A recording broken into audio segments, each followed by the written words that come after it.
If the heroes of the DC Universe hope to overcome Perpetua and Apex Lex, they're going to need to pull out all the stops. What'll happen next? Well, let's hop into the pages of Justice League issue number 38 and find out together, shall we? So, picking up from where the last issue left off, the heroes of the Justice League had managed to find their ace in the hole, tapping into the good parts of the totality to help try and stem the tide of doom. As people in my comments section were very quick to point out before me, hey, wait a minute, the good guys get an upgrade, which means they get shinier costumes, and that's how they're going to fight a Lovecraftian evil. Isn't that basically exactly what happened at the ends of Dark Knight's Metal? The answer to that, of course, being yes, and I didn't think about it until you all brought it up. Now, the good guys feel like they might actually have a chance. All the different psychic heroes are working overtime to try and broadcast a message of justice to everyone in the world. That means the heroes need to hold out for as long as they possibly can, so they're going to take Apex Lex one at a time. First up is John Stewart trying to unload on Lex with the full unbridled power of will, and in any other circumstance this would be enough to blow most opponents off the map, but Lex isn't just anybody anymore. Well, the good guys have mastered one particular part of the good side of the totality. Lex controls all the darker, more primal human forces at once. That means he can basically just summon up different versions of everything poor John Stewart has ever manifested in his life as a hard light construct and drop it on his damn head. Next up to take a crack at Apex Lex is the Flash. He figures, hey, I'm a master of the Speed Force, I've been dealing with this stuff way longer than Lex has had to try and master the power of the Still Force, surely I can run circles around him. And again, under normal circumstances that would work, but Lex is playing dirty right now and accelerates Barry's age until he's a geriatric old man. I'm not quite entirely sure how the Still Force is able to accelerate someone's age, but hey, there it is. After that comes Wonder Woman's turn. She decides to not try and mess with this whole totality thing at all, and instead hopes to just cut Apex Lex into as many manageable pieces as are needed.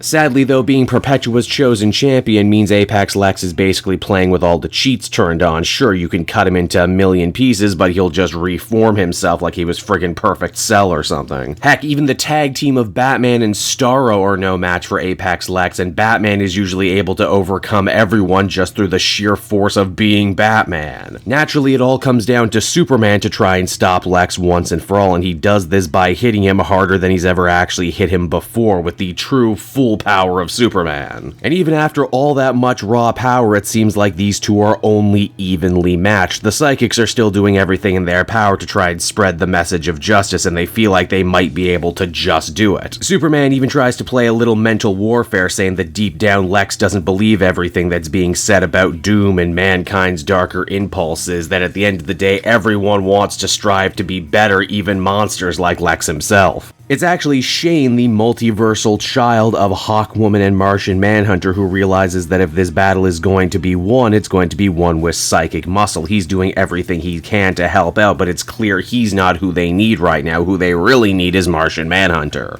John Jones is sadly still stuck inside Apex Lex right now, and as such, Shane decides to stage a breakout for his father. Not only did Lex take Martian Manhunter hostage, but he decided to imprison him in his old childhood memory back when Little Luthor and Little Manhunter were friends. That means if Shane is going to try and save John, he's going to have to actually take his place here inside Lex. Manhunter is safe and sound now. He may even be able to help the good guy save the day, but unfortunately his kid had to make the ultimate sacrifice. And it's on that note right there the comic comes to a close, and so that was Justice League issue number 38, everybody, and overall I am still enjoying this Scott Snyder series, but I cannot help but feel this finale is being dragged out at this point. It feels like this last final ultimate battle has been going on forever, and the hope can only be lost so often before it starts losing its impact.